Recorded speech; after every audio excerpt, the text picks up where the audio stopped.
Alors nous devons développer et réduire l'expression a de x. Donc on va utiliser les identités remarquables, c'est-à-dire a plus b au carré et a moins b au carré. Donc a plus b au carré, c'est a carré plus 2ab plus b carré.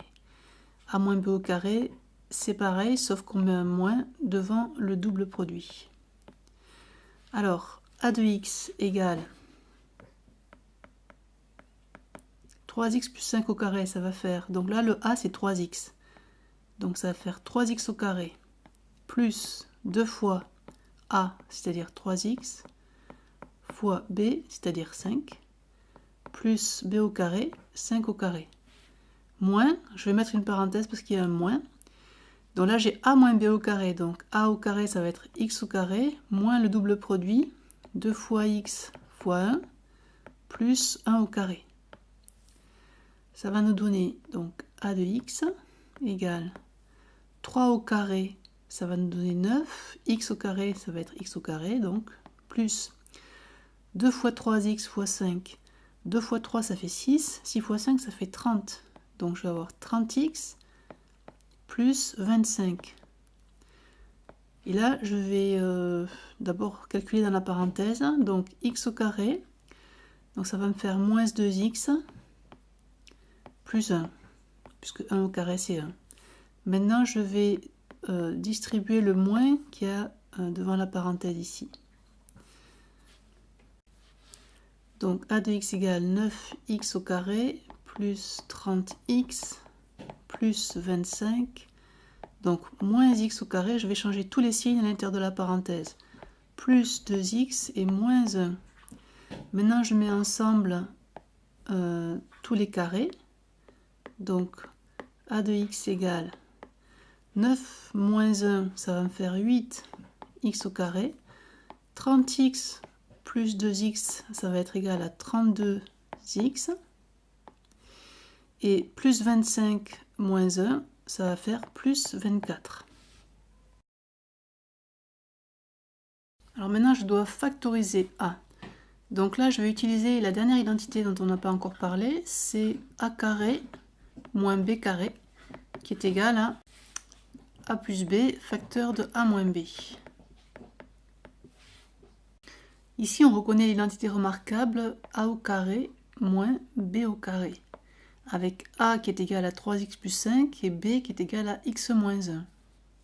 Donc si j'applique l'identité remarquable, j'ai a de x qui est égal à a moins b fois a plus b, c'est ça qui fait la factorisation en fait. On a un terme entre parenthèses fois un autre terme entre parenthèses. Alors que tout à l'heure on avait un moins entre deux éléments.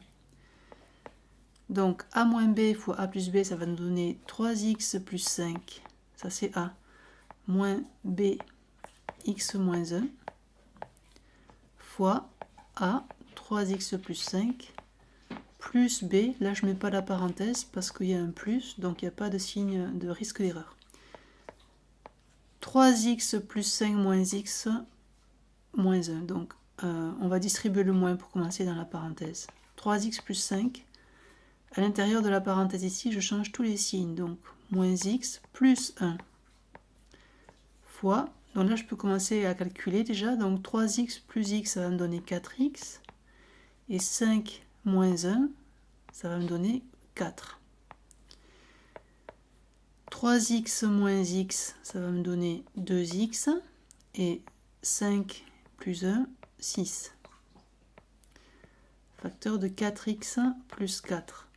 Alors là, on peut continuer à factoriser si on veut. Je pense que si on peut laisser le résultat comme ça, mais on voit ici qu'il y a 4 et 4. On peut factoriser ceci en mettant 4 en facteur. Ça va donner 4 facteurs de x plus 1. Si je redéveloppe, ça fera bien 4x là, et ici ça fera bien plus 4. Et ici, en fait, on se rend compte qu'on peut mettre 2 en facteur. Et il va rester x plus 3. Si je redéveloppe, ça fera bien 2x plus 6. Donc finalement, ce 2 et ce 4 là, on peut les mettre ensemble. Ça fera 2 fois 4, 8, fois x plus 3. et fois x plus 1. Voilà, là on ne peut plus factoriser plus que ce que ce n'est fait. Pour quelle valeur de x a-t-on a de x égale 0? Alors j'ai repris l'expression factorisée parce qu'il existe une loi en mathématiques qui dit qu'un produit est nul lorsque l'un des membres du produit, c'est-à-dire l'un des facteurs, est nul. Donc ici on a 3 facteurs, on a 8, on a x plus 3 et x plus 1. 8 n'est pas nul, donc si a de x vaut 0, ça veut dire que c'est soit x plus 3 qui vaut 0, soit c'est x plus 1. Ou éventuellement les deux en même temps. Donc je me retrouve avec deux petites équations que je peux résoudre séparément. Donc x plus 3 égale 0, ça va vouloir dire que x est égal à moins 3. Et x plus 1 égale 0, cela veut dire que x est égal à moins 1. Donc les deux solutions de l'équation a de x égale à 0, ce sont moins 3 et moins 1.